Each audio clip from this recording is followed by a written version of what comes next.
Sean Hook's Newsmaker Saturday starts now. Thanks for joining us on Newsmaker Saturday. We're going to talk about the situation on the border in a minute, a live report from Del Rio, Texas. But we're going to begin with the budget. And before you flip the channel, we're going to try to break this down. We've got two big bills pending in Congress, and it is a lot of money involved, and it could fundamentally change the way we operate government in this country. So it's important stuff, and we're going to try to break it down with a guy who, forget party for a minute, he is known in Washington as a budget and numbers geek. Congressman David Schweikert. I say that with respect because, I mean, both sides of the aisle know that you know numbers probably as well as anyone. He's a congressman since 2013, representing North Phoenix, Scottsdale, Paradise Valley, and Cave Creek. Thank you for being with us.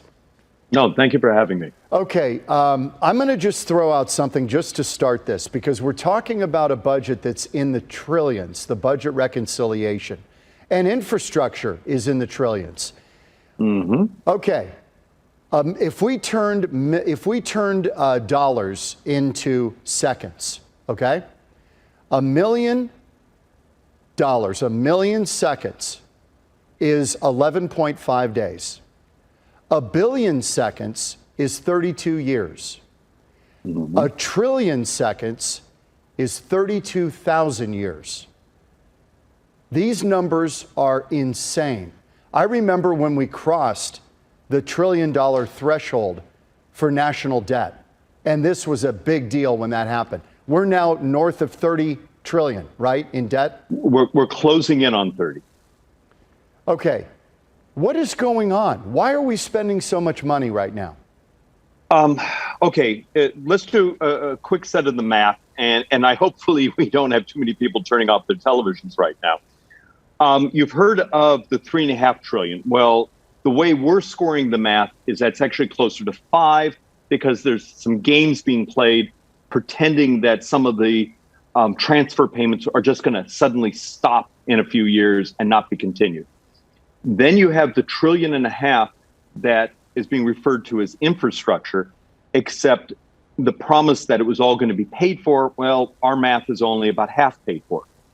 Then you take the base budget, which is the annual budget, that should be around $4 trillion.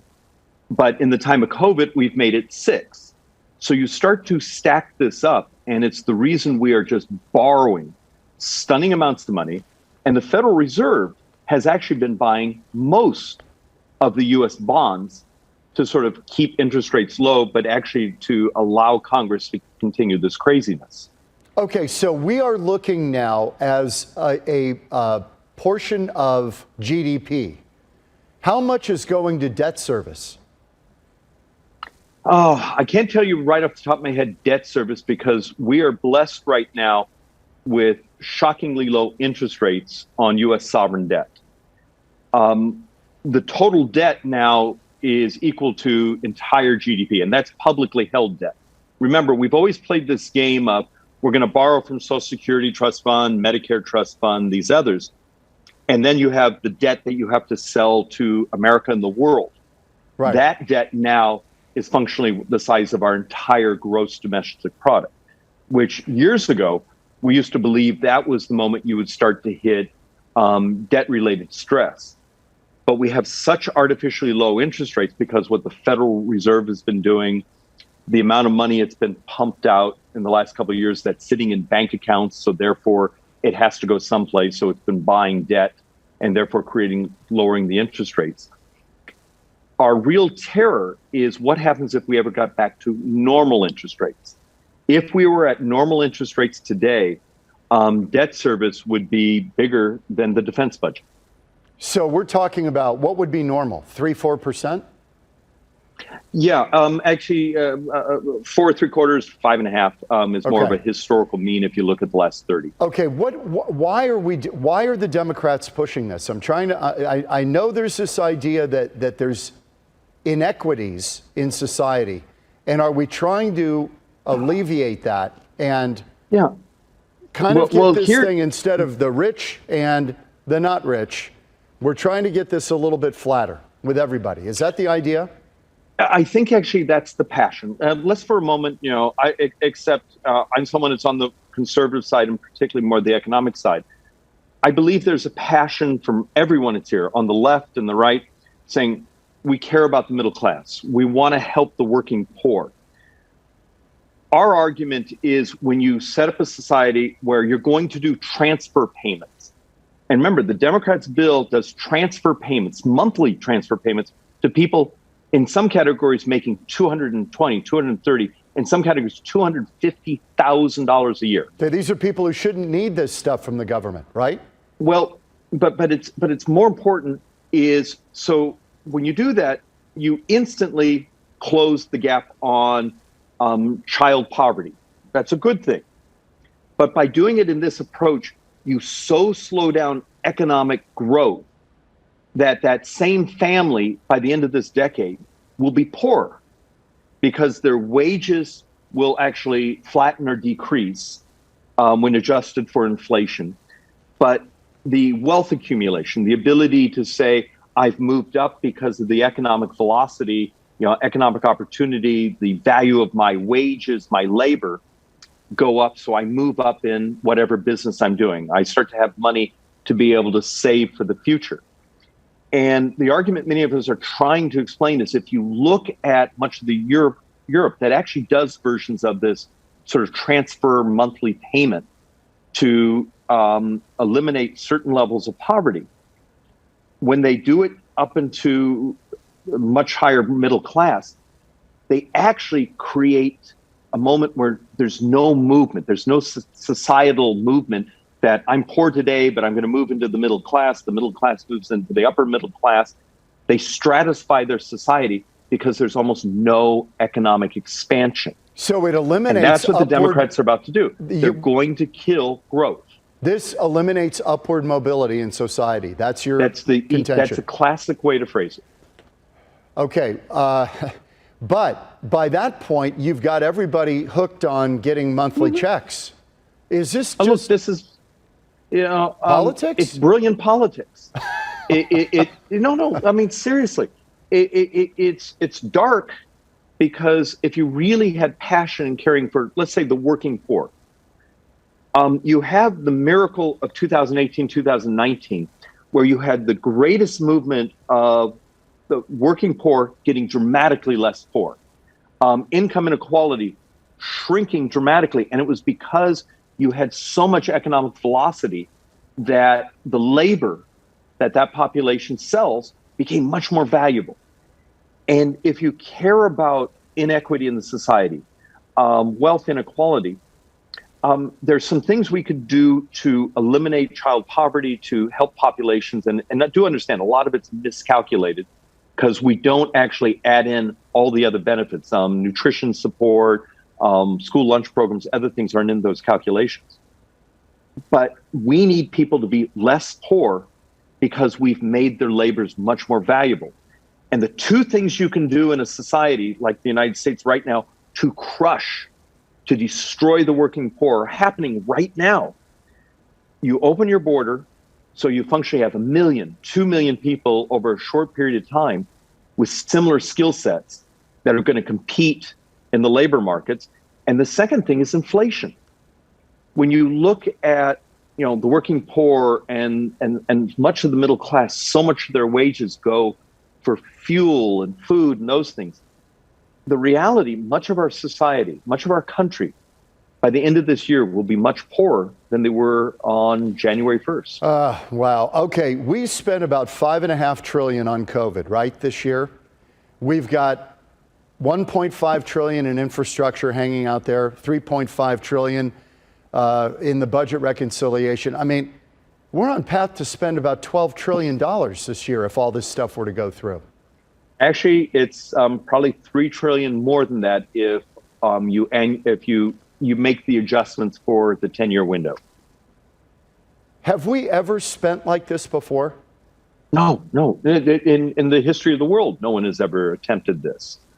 And you have to believe in some fairly radical economic theories that there's a collective out there on the left believes in something called modern monetary policy.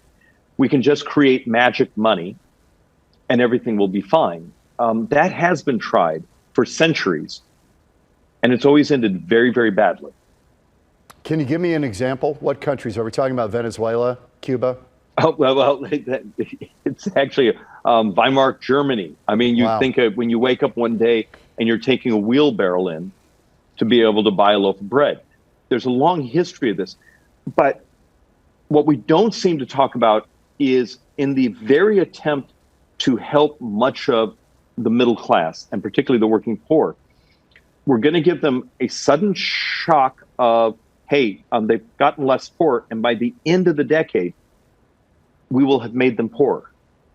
And that's actually sort of a very cynical when you realize the discussions here in Washington, how much of this is not necessarily about the compassion, but it's actually about the politics.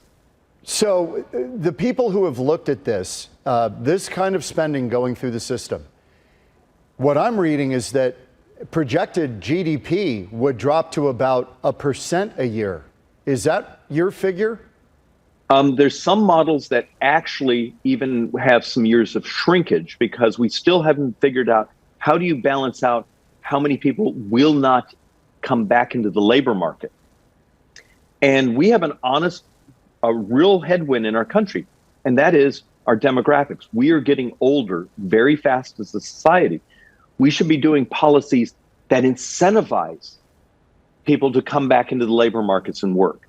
Because we need to support all the social services for people retiring, Social Security, Medicare, Medicaid, right? So what happens if you give a kicker saying, hey, instead of penalizing you for continuing to work on your Social Security, we're going to reward you. Hey, instead of doing this, we're going to actually help that business provide certain childcare and those things so you stay in the labor markets. And I know we're geeking out a little bit, but if you don't have that level of economic expansion and participation in the economy, you crush people's souls, you crush their ability to retire, you crush their ability to take care of their families, you make them dependent on ultimately the federal government, and you hit this economic reality. There's absolutely no mathematical way we're going to be able to pay for our debt. Okay, we've got about a minute and a half left. Clear up just whatever you want to put out there that you think the public doesn't see or is missing on this whole thing. Well, the dirty little secret, and has gotten very little press, is in this 2,500-page bill with, a couple thousand pages additional explanations and other amendments. There's all sorts of other landmines. There's things in here. You're a small business and you don't force your entire workforce to be vaccinated. You could face several $100,000 in fines. That's in this bill. There's something in there that says if you're a local government, city, school board, state, you must functionally unionize your workforce. There's dozens of these little mines. If you choose to go buy an electric vehicle, because remember, there's massive subsidies in here. You can make up to $800,000 a year and get $118,000 in tax credits. To buy an so electric functionally vehicle. What this legislation is doing is saying we're going to tax the rich. Oh, by the way, we're going to turn around and subsidize the rich. So it's trying to engineer people's choices. Oh, very much. Yeah, this is a command and control, almost in some ways a dystopian Washington gets to run your life piece of legislation. In your view, is there anything good in it? I mean, the intentions, I think, are good in a lot of this stuff. Look, I appreciate the passion, but some of this, and even many of the Democrats will tell you, some of this was legislative ideas from decades ago. And economic reality, technology, the way we live has far passed this type of European transfer payment model. Yeah, we're going to have to leave it. We're going to have to leave it there. I think you got it. I appreciate it. Congressman Schweikert, I wish we had more time. We'll do a whole half hour. Thank you for having me. Thank you. We're back in a minute on Newsmaker Saturday.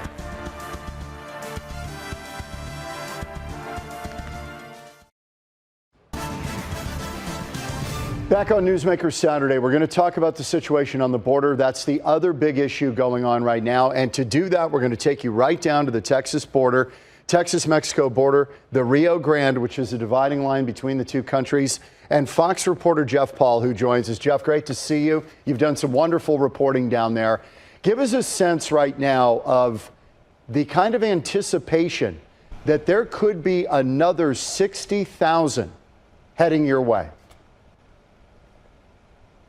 Yeah, John, last week we saw upwards of, 15 to 25,000, mostly Haitian nationals, come across in streams. Hundreds of people at a time just stream across the Rio Grande, and they set up a camp underneath the International Bridge in Del Rio, Texas.